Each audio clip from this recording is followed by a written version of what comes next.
Hey, how would you feel if you just watched a movie that you really felt like you enjoyed? You liked the story, the characters, the acting, the dialogue, and all that?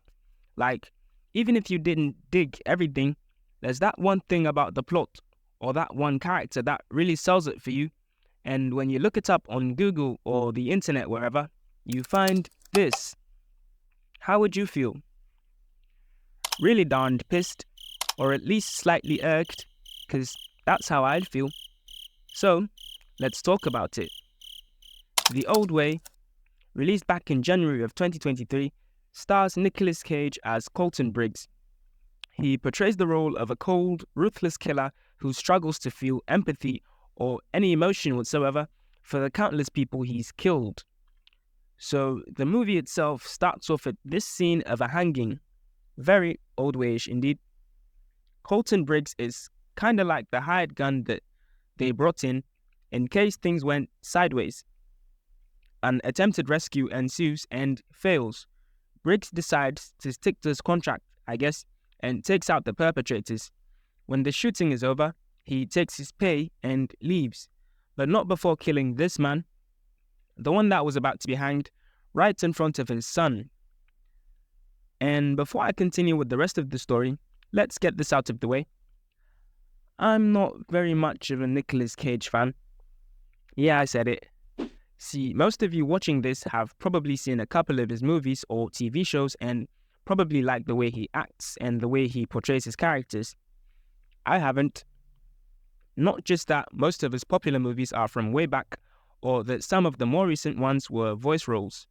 Oh, by the way, that CG version of him as Superman in the recent Flash movie isn't quite helping it. Watching him in this movie, however, I kinda get why he's so popular. Yeah, he's one of those actors that really get into the role. So I guess it's safe to say that for an older generation, he's kind of like the Anthony Starr or Jenna Ortega. And I personally haven't watched enough of his movies to exactly call myself like a diehard fan or anything. With that out, onto the story. So 20 years later, Briggs is a family man now with a daughter and a wife. A daughter that he struggles to have any relationship with as he's still somewhat cold and unfeeling.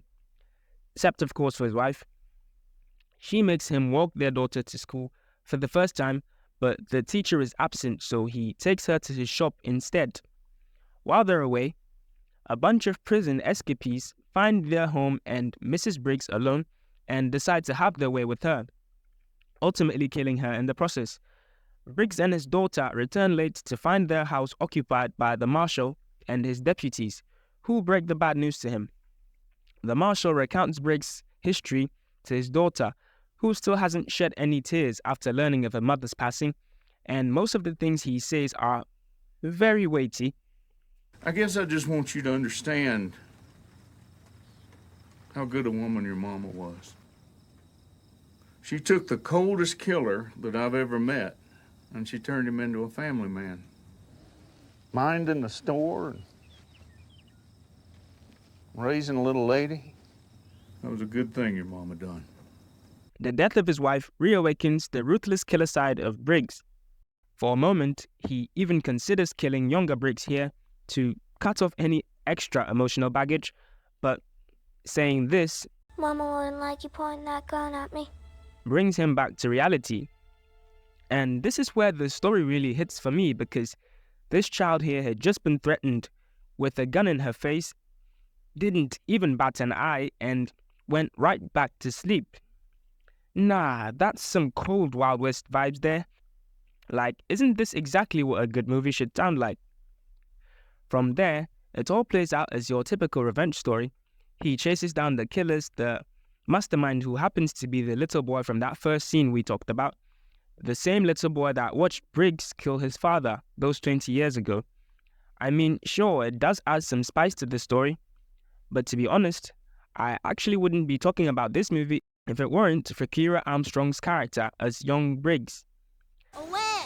Away! Away! Okay, little girl. Away! My baby! My baby! Away! Baby, what baby? What are you getting at? Away! You're getting off that horse.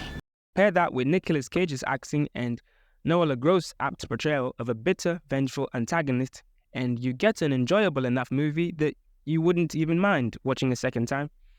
It is just incredible to watch a young actress really vibing with a role like this. So even if the movie doesn't carry you away, I'd bet you this one would. And I kinda get why some people wouldn't agree with that exactly, calling it bland and repetitive. Like, when was the last time you watched an old Western action movie that wasn't about revenge and gunslingers and bar fights? There's so many cliches to point out, to a point where anything new would just lack originality. But if asked, could there be a Western action movie without those distinct yet popular tropes? Would we enjoy it? Is there even anything new to introduce? Classic conundrum, but I guess it boils down to whether or not you watch a lot of movies in this particular genre. If you do, which I doubt much, then it's only fair to call it boring and repetitive if it isn't exactly trying anything new, which is exactly where this movie slots into. So the reviews? Yikes. Like, how even? Something critical went wrong here. Those reviews are far worse off than Ant-Man and the Wasp: Quantumania made. Far off from even the Flash movie, or even the Little Mermaid movie. And I kid you not, The Old Way made for a far more compelling watch than any of those movies.